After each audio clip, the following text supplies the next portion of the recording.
Tenemos ahí, ya vamos a continuar después charlando sobre este tema, Fabián, que da mucho para hablar, pero ahora realmente algo preocupante que lo veníamos anunciando, lo veníamos anunciando porque se venía dando a conocer y tiene que ver con la chicharrita del maíz, justamente porque crece la presión del vector en casi todo el país. Un informe de la Red Nacional de Monitoreo revela que el insecto vector, que es Dalbulum maidis, superó los umbrales de riesgo en más del 80% de los puntos evaluados en el NOA y muestra un crecimiento sostenido en otras regiones.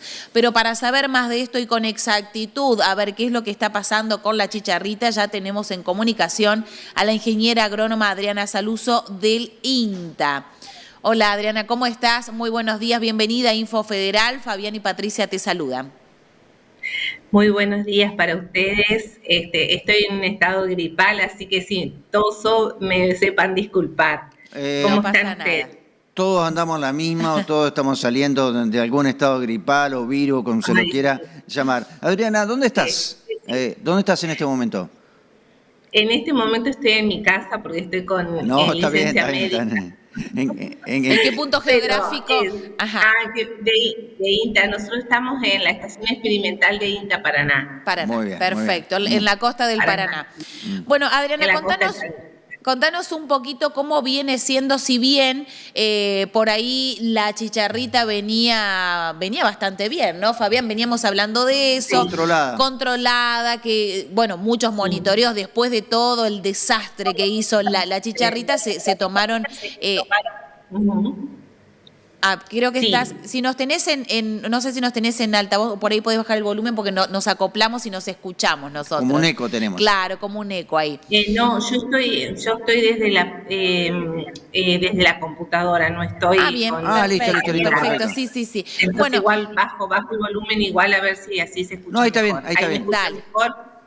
Dale, Adriana. Bueno, contanos un poquito entonces cómo vienen realizando estos monitoreos, en qué lugares y cómo está la chicharrita. ¿Es para preocuparse? Bueno, primero y principal me gustaría hacer una aclaración con respecto a ese informe que vos mencionaste. Sí. Que mencionaste la palabra umbral de riesgo, superó los umbrales de riesgo. Bueno, en primera instancia uno no puede decir o hablar o hacer referencia a umbrales de riesgo, porque justamente esta chicharrita no tiene caracterizado para la Argentina algún umbral de riesgo y mucho menos en relación al instrumento de medición que nosotros estamos utilizando en este momento y que forma parte de esa red nacional que vos mencionaste, que son las trampas cromáticas adhesivas. Entonces, no es que la chicharrita superó un umbral de riesgo, sino que esta situación se preveía porque, bueno, gracias a Dios, las temperaturas que se dieron en el invierno pasado hicieron que la población de chicharritas bajara hasta niveles de cero. Nosotros, la provincia de Entre Ríos, pasamos 3 meses, es decir, más de 90 días con ausencia de chicharrita. Entonces, al comenzar la siembra del cultivo de maíz, la población era nula o extremadamente baja. A medida que se fue sembrando el maíz, se fue incrementando la población de chicharritas hasta llegar ahora a niveles muy elevados de chicharrita, pero ese nivel de elevación, digamos, del número de chicharritas por trampa o por unidad muestral, siempre es extremadamente inferior comparativamente con la campaña anterior. Entonces, ahora se incrementó, pero el riesgo para el cultivo de maíz es nulo, porque ya la mayoría de los lotes, por lo menos en Entre Ríos, ya se cosecharon los de primera, los de segunda están en esa etapa de madurez fisiológica y próximamente se va a cosechar, entonces el impacto de la chicharrita disminuye considerablemente. ¿Sí? Claro. No sé si se entendió. Bien, perfecto. Claro, nosotros tenemos esta información, pero realmente es muy importante que vos lo aclares, por eso siempre hablamos con profesionales que están en el tema, ¿no? Aparte, vamos a levantarle un poco un ánimo, Adriana, es una profesional de elite, de primerísimo nivel. Así que bueno, te has especializado mucho en la Dalbulum maidis, que nosotros ya lo sabemos de memoria ya. O sea, mirá que memorizar un nombre científico es complejo, ¿eh? Bueno, Exacto, ahí estábamos viendo también, mientras charlamos con vos, vemos estábamos viendo el tema de las imágenes, las trampas, todo esto realmente cómo ha ido innovando, ¿no? Cómo han ido innovando para poder controlar y monitorear todo esto. Lo bueno es que Fabián nos dice allí, Adriana, que no hay que preocuparse, en realidad, que este informe que dice superó los umbrales de riesgo, bueno, que no hay que preocuparse, sino que estamos en un momento, digamos, controlado, se podría decir. Sí, lo esencial ahora es monitorear las malezas, o sea, en realidad las plantas voluntarias de maíz. Claro. Bien. ¿El maíz guacho que le dicen? ¿El maíz guacho? El maíz guacho, exactamente, es lo mismo. Maíz voluntario, maíz guacho, es exactamente lo mismo. Es decir, como consecuencia de la cosecha siempre quedan granos que empiezan a emerger y a dar como consecuencia plantas de maíz. Y ahí, al ser más chiquitas esa planta, son más apetecibles para la población de chicharritas. Entonces, lo que hay que hacer en este momento es evitar tener esas plantas voluntarias en el campo. ¿Cómo lo vamos a evitar? Se puede evitar de una manera natural si hay condiciones climáticas que así lo ameriten, como por ejemplo heladas fuertes que depriman la población de plantas voluntarias de maíz. O bien a través de diferentes técnicas químicas o mecánicas que INTA ya elaboró y que están colgadas en la página, donde dice cuáles son las distintas herramientas o las distintas estrategias que se cuentan para deprimir la población de plantas voluntarias de maíz. Entonces, en este momento lo esencial es eso, para bajar la población de chicharrita y que cuando comience nuevamente la siembra no se tenga una densidad poblacional extremadamente elevada de chicharritas que comprometa el futuro de ese maíz. Perfecto. La pregunta apunta, uno viaja mucho, ¿no? Anda por distintos lugares, en la provincia y en otros lugares, y vemos mucho maíz guacho a la vera de la ruta, ¿no? Que lo han sembrado en alguna banquina bastante profunda, ancha, digamos, y el productor, bueno, vemos plantas de soja, de todo un poco, ¿no? Cultivares, va. Pero ¿qué se hace con ese maíz? ¿Quién tiene la potestad para decir, no, acá no se puede porque es un riesgo? Porque el bichito el vector, vuela considerablemente. Sí, eso es cierto, eso es muy cierto lo que vos planteás. Inclusive hay en otras zonas donde tampoco se puede estar haciendo algún control del maíz voluntario. Pero bueno, lo esencial es cuando nosotros lo podamos manejar, el productor pueda manejarlo en su lote y pueda bajar la población de maíces voluntarios. Eso es lo fundamental. Después lo que no podamos, bueno, ya escapa, ¿no es cierto?, a nuestras posibilidades. Pero siempre y cuando se tenga la posibilidad de hacer un manejo, hay que hacerlo. Está bien. ¿Y cuál sería ese manejo? Bueno, por eso mismo les planteaba que hay especialistas en malezas que ya emitieron sus comunicados el año pasado, más o menos para esta altura. Después nosotros podemos compartir los links, si ustedes quieren, a donde se encuentran alojados esta información. No es mi área disciplinar, por eso no voy a entrar en eso. Yo me dedico exclusivamente a entomología. Bien, perfecto. Este bichito o este vector, yo le digo bichito para que la gente entienda mejor, ¿no? Sí, perfecto. Es muy resistente a las heladas porque el año pasado tuvimos una olita polar, por llamarlo de alguna manera. Se anuncian para los próximos días, heladas realmente muy fuertes para la zona y para distintos puntos del país. También en Santiago del Estero, donde el año pasado se perdió el 80% de la producción de maíces de segundo, por ejemplo, ¿no? ¿Qué expectativa hay con esto? Si ese vector queda igual ahí encapsulado en algún lugar o el frío lo liquida. Bien, lo que la bibliografía manifiesta es que cuando las temperaturas son inferiores o cercanas a menos 5 grados, o sea, por debajo del cero, durante aproximadamente 9 horas, existe una mayor probabilidad que la chicharrita se termine muriendo.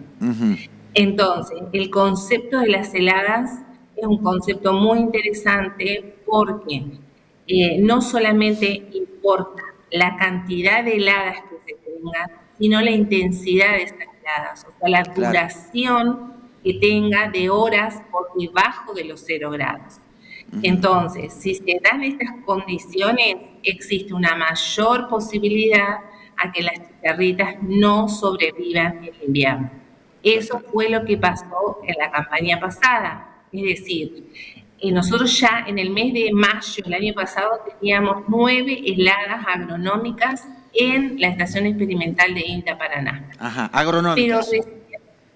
Pero recién las heladas meteorológicas se dieron con mayor intensidad en el mes de julio. Entonces nosotros teníamos chicharrita hasta julio, pero cuando vinieron todas esas series de heladas, que fueron heladas muy relevantes, inclusive ustedes recordarán en Gualeguaychú, en toda esa zona, bueno, cuando se produjeron esas heladas, ahí la población directamente disminuyó a valores cero y pasamos 3 meses con ceros. Entonces, es tan importante que las instituciones, los productores, las asociaciones nos acompañen en los relevamientos para obtener mayor información y que tengamos más años que sean diferentes, ¿no es cierto? Como el que pasó el año pasado, el anterior y seguramente este, de tal manera de generar una mayor cantidad de datos para poder construir en un futuro algún modelo predictivo. Entonces decimos, bueno, si pasa tal o cual situación, tenemos tal o cual probabilidad de tener infestaciones elevadas de chicharritas. Bueno, claro, Adriana, porque tampoco, a ver, tampoco hay nada para poder erradicarla, por decir de alguna manera, ¿no? Y siempre, como hablamos muchas veces con otros cintas de otros lugares que nos decían, con diferentes plagas, que se van haciendo cada vez más resistentes también. Entonces, ¿cómo se trabaja con eso? ¿Se va investigando, se van probando cosas, más allá del monitoreo, claro está, que tienen ustedes la recopilación de datos, pero se trabaja en esto, en buscar por ahí algún método para poder erradicarlo, obviamente sin matar la planta y demás? Bueno, la verdad que es muy interesante tu pregunta y podría estar horas respondiéndola. Nosotros cuando trabajamos en plagas asociadas a los cultivos, trabajamos bajo el paradigma que se llama manejo integrado de plagas. El manejo integrado de plagas, ¿qué implica? Implica utilizar una serie de tácticas o de herramientas para poder manejar ese insecto y que ese insecto no adquiera un número o una densidad poblacional tal que cause daño a los cultivos. Entonces, no hay una única herramienta para manejar un cultivo. El productor normalmente utiliza una única herramienta que es el control químico, porque es más fácil, va a comprar el insecticida y lo aplica. Pero en realidad hay muchas otras estrategias y en el caso de la chicharrita, por ejemplo, otra de las estrategias es la utilización de aquellos híbridos que presenten mayor tolerancia a las enfermedades que son transmitidas por esta chicharrita. Pero más aún, este conjunto de tácticas que forman parte del manejo integrado de plagas se basan en 2 conceptos. Uno es el monitoreo y otro es el umbral de acción. Y el monitoreo es esencial para esta plaga. Es decir, ir viendo qué es lo que está pasando a lo largo del año en los momentos donde está ausente su planta hospedante, es decir, el maíz, y en los momentos en que está presente su planta hospedante. Es decir, que uno puede echar mano, si se permite esta terminología, unas herramientas como para poder manejar la plaga. Y de hecho, desde el 2006, que nosotros la detectamos por primera vez en la provincia de Entre Ríos, al 2023-24, pasaron muchos años en que la plaga estuvo contenida por los factores bióticos y abióticos que regulan las poblaciones de las plagas. Ahora, cuando se dan determinadas condiciones que pueden ser climáticas y que pueden ser por el escalonamiento del maíz que se produjo en esa campaña, hicieron que la población creciera. Ahora tenemos que ver cómo hacer para que la población vuelva a estar alrededor de su punto de equilibrio, es decir, que no cause daño a los cultivos. Bien, ¿Sí? Perfecto. Pero el mayor problema radica en los maíces de segunda por la fecha de implantación y de cosecha. Exactamente. Exactamente. Esa es otra de los criterios del manejo integrado, es decir, desfasar la fecha de la siembra del cultivo con la máxima probabilidad de tener una mayor densidad de chicharrita. Claro. Excelente la pregunta. En el caso de Entre Ríos, nosotros somos privilegiados porque en realidad entre el 80 y el 85% de la siembra es de primera. Entonces, el impacto de la chicharrita sobre la segunda se ve deprimida porque realmente nosotros, la mayor superficie de primera. Esta situación no se puede dar en otros puntos del país como NEA y NOA, donde el grueso se siembra de segunda. Entonces, una estrategia sería esa justamente, ir observando qué es lo que va pasando durante el invierno, cómo vamos con la población de chicharritas y de esa manera tomar la decisión de sembrar maíz de primera. Perfecto. Bien, Adriana, gracias por tu tiempo. Espero que te recuperes pronto, ¿no? Esto de trabajar en los ensayos al aire libre y con estos días por ahí complica un poco, ¿no?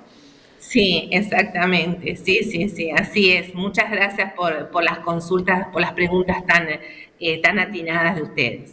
Gracias, bueno, Adriana, que tengas un buen día. Gracias que te mejores, obviamente, ¿no? Así pasas un buen fin de semana. Gracias a ustedes. Hablamos de bioetanol, es triste ver que el mundo avanza y Argentina duerme.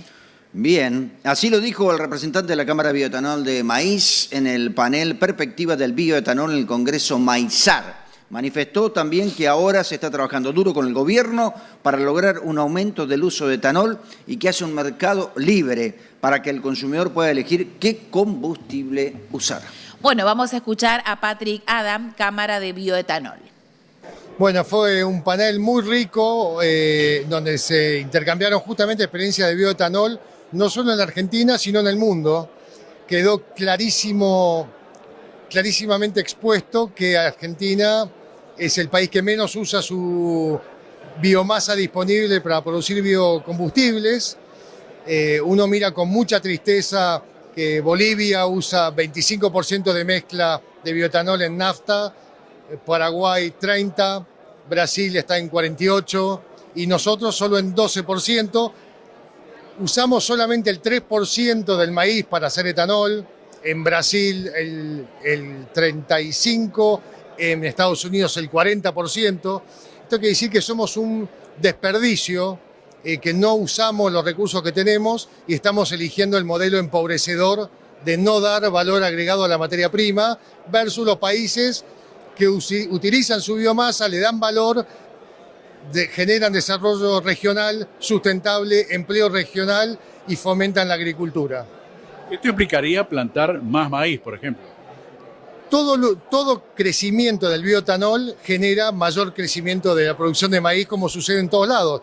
Tracciona, la demanda tracciona la oferta y sobre todo en lugares alejados de los puertos, en donde la penalización por flete es muy grande, vos tenés gran ventaja en venderle a la planta de etanol que tenés cerca, entonces vas a tener mejor precio y todos van a salir ganando.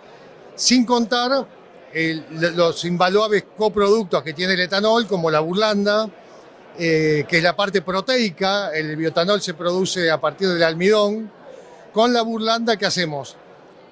Concentramos proteína y se la damos para los feedlots y los tambos. Por lo tanto, estamos produciendo carne también. Y se generan polos de desarrollo que producimos también CO2 sustentable para las empresas como de bebidas gaseosas o para extintores de incendios o también aceite para producir biodiesel. O sea, son polos de desarrollo que se generan alrededor de una planta de etanol y es a esta altura de una tristeza inconmensurable ver cómo nuestros vecinos avanzan, cómo el mundo avanza en esto y la Argentina, que tiene todo para triunfar, parece dormida. Y eso es una decisión política, se supone.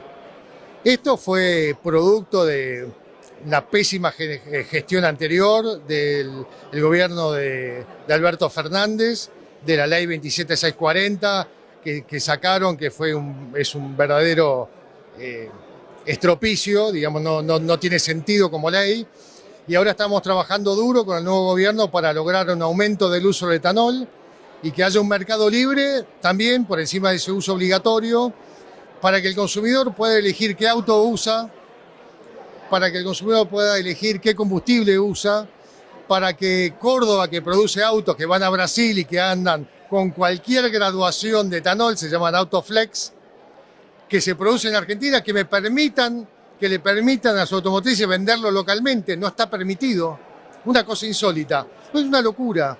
Y la pérdida de oportunidades, y después uno viaja mucho en el interior por trabajo y ve que falta desarrollo, que los pueblos se van quedando sin gente, que los jóvenes profesionales tienen todos que venir a buscar laburo a Buenos Aires. Y acá el etanol está proponiendo empleo de arraigo, sustentable, genuino y de calidad. Entonces es realmente indignante que estemos hoy a esta altura discutiendo un mayor uso de etanol y ser el peor alumno de la clase cuando somos de los mejores a nivel potencial.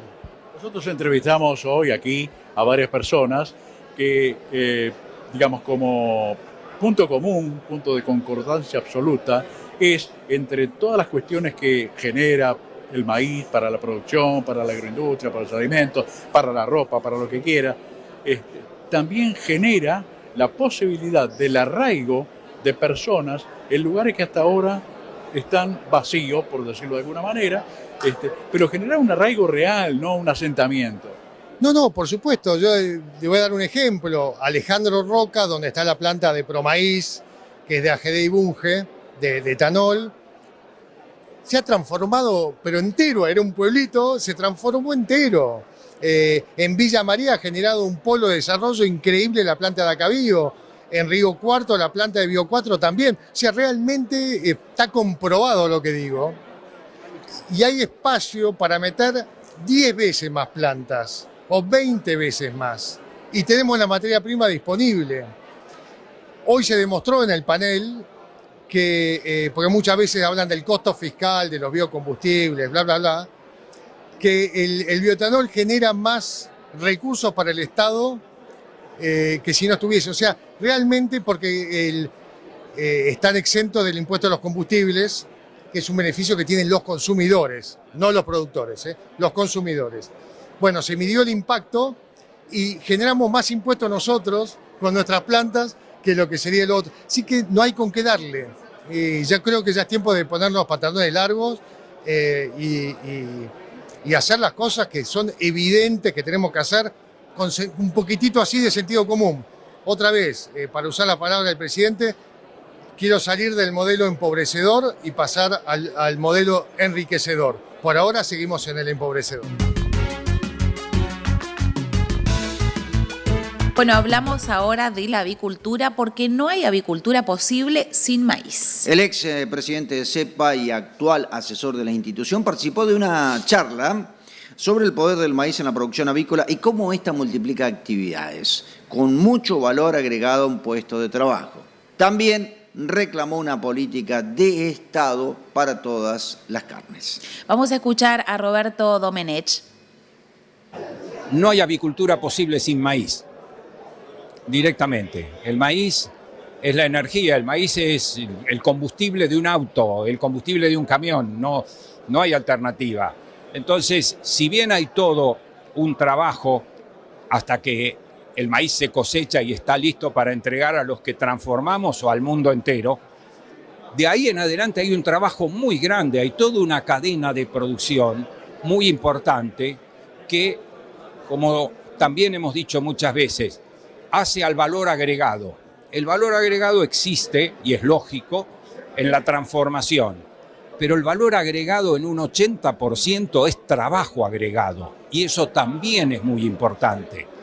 ¿Por qué? Bueno, porque yo puedo agregar trabajo desde el cuidado del pollo, desde el procesado del pollo, desde el trozado del pollo, desde la comercialización del pollo, pero agrego trabajo desde el transporte de pollo vivo, agrego trabajo desde aquel que carga los pollos, agrego trabajo al chofer que va a llevar pollos a Jujuy y que va a llevar pollos a Tierra del Fuego. Sí, todo, la cadena es muy grande. Entonces, cuando impulsamos el desarrollo de una cadena productiva, estamos impulsando todo eso. Entonces, ¿cuál es el tema? ¿Cuántas cosas hacen falta para todo eso? ¿Cómo armonizarlas? ¿Cómo encadenarlas entre sí? Y normalmente se las encadena a través de un proyecto de mediano y largo alcance. Maíz es lo que tenemos, no digo que es lo que nos sobra, es lo que podemos multiplicar todavía por 2 en producción. Y los pollos, y los cerdos, y las ponedoras de huevo, y seguramente el feedlot, también podemos producirlo por 2, multiplicarlo por 2. El tema concreto es que de una vez por todas tenemos que tener una política de Estado con las carnes. Acá estamos y integradora, el hecho de ser de Estado, de que el Estado diga, hasta acá quiero llegar. Tenemos el ejemplo ahí, al costado. Observemos a Brasil. Yo te doy un ejemplo. En el año 60, 61, 62 vinieron las primeras reproductoras para desarrollar estos pollos parrilleros que se llamaban en aquel entonces, que eran ya pollos elegidos por selección. Esas reproductoras vinieron primero a Argentina. Yo estoy desde esa primera hora, gracias a Dios, y estoy orgulloso de haber transitado todo este desarrollo. Esas primeras reproductoras vinieron a Argentina porque Argentina tenía maíz. De acá se reexportaban las multiplicaciones a Brasil para que comenzara el desarrollo. Argentina desarrolló la avicultura porque tenía maíz. Y Brasil, porque tuvo avicultura, desarrolló el maíz. Porque Brasil arrancaba con nuestro maíz la producción. Entonces, la importancia que tiene el maíz es vital en todo esto. El tema es que no hablemos de eso solamente, sino que hagamos sobre eso. Bueno, todo está relacionado con todo. Tenemos que hablar de maíz, que el maíz es fundamental, obviamente, en lo que tiene que ver con la industria avícola. En este caso, el complejo inteligente para industrializar al país. Bajo ese título tuvo lugar un panel de empresarios que en el marco del Congreso Maizar expusieron sobre el diseño y el potencial de la agroindustria para procesar materias primas y convertirlas en productos de usos múltiples. Mariano Tamborini, de Arcor, nos habla. ¿Qué significa la transformación en la industria? Bueno, para el grupo Arcor, la transformación de materias primas en productos de mayor valor juega un papel clave desde sus inicios. Arcor, desde el año 51, es una gran agroindustria que transforma materias primas del agro, ya sea maíz, trigo, por ejemplo también tomate o diferentes frutas, en productos de mayor valor que en sus inicios eran los productos de consumo masivo, como pueden ser los tradicionales caramelos, las galletitas, los chocolates, las mermeladas, etcétera, pero que hoy, a partir de una integración vertical, ha desarrollado diferentes productos que también se convierten en ingredientes para abastecer muchas industrias, como por ejemplo la industria de alimentos, obviamente, pero también la industria de bebidas, la industria de packaging. Nosotros a partir del maíz, donde estamos hoy, por ejemplo, elaboramos almidones que son utilizados en la industria de packaging como adhesivos. También se utiliza en la industria farmacéutica, se utiliza en la industria también de construcción, para las placas de yeso. Entonces, realmente lo que hacemos es un poco la industrialización de las diferentes materias primas que produce el agro y transformarlas en productos de mayor valor, que obviamente también está linkeado con una generación de empleo muy relevante para nuestro país y la capacidad de federalizar, porque Arcor es una empresa que nace en el interior, que tiene casi 40 plantas en la Argentina y que tiene plantas también fuera de la Argentina y exporta a todo el mundo. Entonces, realmente creo que la función de la compañía en ese sentido es muy cercana al campo, industrializando todas las materias primas que produce y generando más valor para el país. Nosotros desde agronegocios, que es el área que elabora los ingredientes. Exportamos a más de 15 países, tanto de América como algunos países, por ejemplo, de África y de Medio Oriente. Así que siempre con la convicción de que los mercados externos nos permiten además capitalizar un mayor valor, crecer en escala y de vuelta desarrollar y generar divisas para nuestro país. Así que desde ya siempre la exportación es uno de los principales focos para nosotros, no solamente lo que es el Cono Sur, Chile, Uruguay, Paraguay, Brasil, México, sino también todo el resto del mundo. Alguien dice, todos tenemos puesto y comemos lo que viene de la tierra. Si aprovechamos ese recurso, estaría muy bien.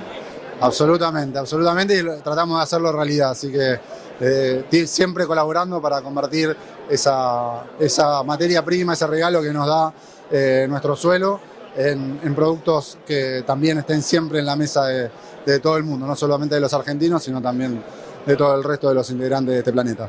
Para cerrar, Mariano, ¿cómo ve Arcor la economía actual, el momento económico actual? ¿En qué contribuye o en qué no esta situación? A ver, yo entiendo que Argentina viene de muchos años complejos, donde la situación del país, con una inflación, con unos niveles de pobreza importantes, han hecho que desarrollar nuestra economía interna y la sustentabilidad de las compañías ha sido bien difícil.